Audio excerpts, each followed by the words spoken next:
Hey y'all, that last video I did, walk around in my gardens and showing you all the critters I feed every day, the cat, the dog, the bees, the squirrels, and whatever else, I can't remember. Anyway, and then I started showing you my gardens.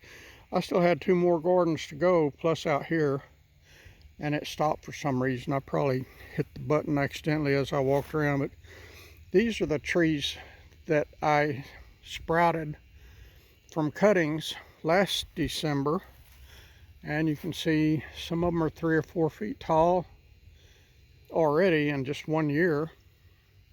Some of them, like that pomegranate right there, you got broken half by a deer, and the pigs, wild pigs, uprooted them several times. This one here was about 3 feet tall, and pigs uprooted that one there 3 times. That's a fig tree there, but it's got a new green bud on it, so it's still alive.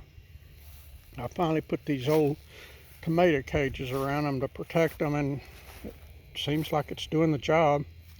You can see that fig tree's got some new green buds on it. They're all alive and all looking good. But this is where I'm going to put my bees when I get them. I'm going to put the hive or hives right in the middle between these 2 rows of fruit trees. And then I'm going to put a fence around the whole thing to keep the deer and the wild pigs out. I have never, when I had bees before, I never had a problem with anything. And it was way far out in the country, but a little bit further down the coast from where I live now. But here I've got armadillos, I got possums, I got raccoons, I got pigs, I got deer. I got everything that could possibly mess with my beehives. So I'm going to put a fence up around all of this. I got the fencing material already. I just need strength, I need energy, and I need time to get it done. And look here at all these limbs that are down. I love my trees. I thank God for my trees. I literally thank Him for all the trees out here, the oaks and the big giant pecan trees.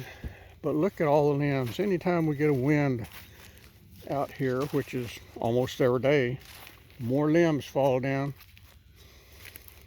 I can't afford to get them pruned like they should be pruned. I used to put the ladder up in the bed of the pickup and drive the pickup around to the different trees and prune them myself. But as much as I fall now, I'm kind of afraid to do that. So all this dead wood just falls when the wind blows hard. And then I got to pick it up, and I got to put it on a burn pile, and I got to burn it. And that takes a lot of time and a lot of work. Look at that limb that fell. It impaled itself right there in the ground. Can you see that? And this piece broke off of it. It looks like that piece broke off of it.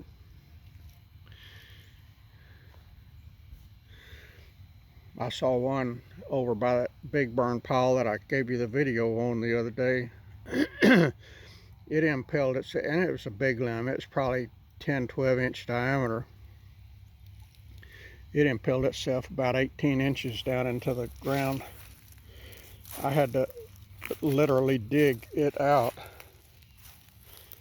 to put it on the burn pile. At least it fell close to the burn pile. I didn't have to drag it too far. But look at all these limbs down.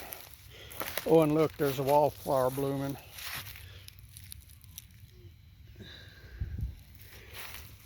The bees needs to come find it. I bet there's flowers around that they could be getting nectar from, but when there was nothing, I started feeding them, and now they're kind of spoiled. They come to me for breakfast every day instead of going out foraging on their own.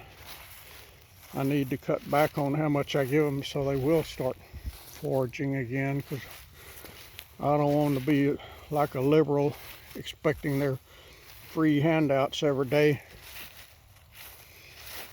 I don't want liberal bees.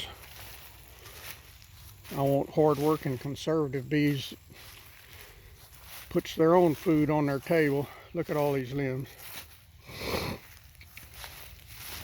And that right there is a fire ant hill. Those things are evil. I put fire ant medicine on top of probably 90% of my hills the other day, but I didn't get this far back. So I need to get it and come back here and take care of all this too.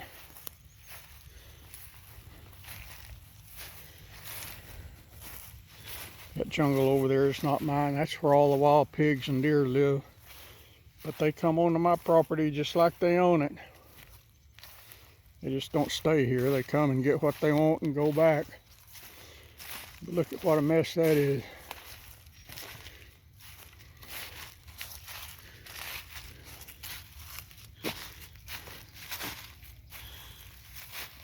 No telling what all lives out there. Maybe some people living out there too. I don't know.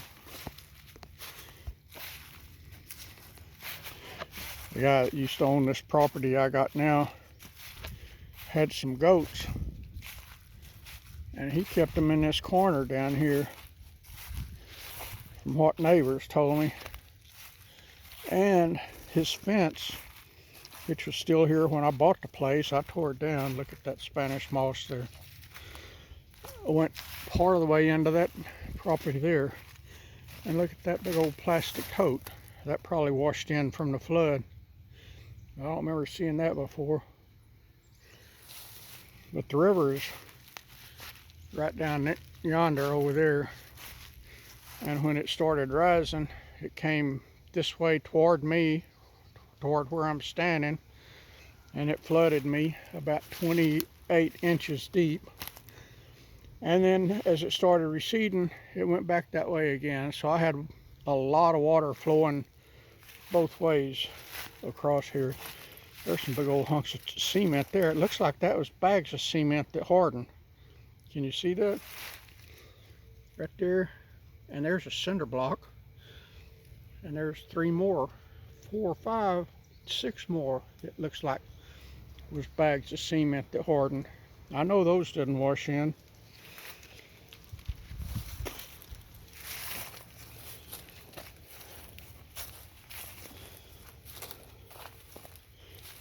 There's something blue over there. I don't know what that is. Well, there's a big quart canning jar in there. I don't know what that blue thing is.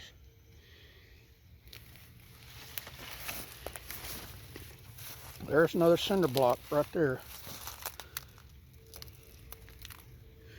There's a tin can.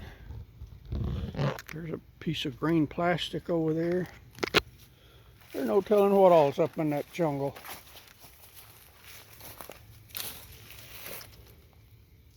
Alright, I guess that's it for now. There's another big limb. I got 3 garden tractors and none of them works right now. And that's been the case for the last 3 years, ever since the flood. They got flooded. They'll work for a while and then they'll need to go in the shop. There's part of the fence that used to be a goat pen back here. I didn't get that one. That one was wrapped around that tree. That pole right there is the boundary line. Back that pasture back there is where the horses live, but I hadn't seen them in a while. They must be up in the barn for the winter. All right, I'll let y'all go. I'll talk to you later.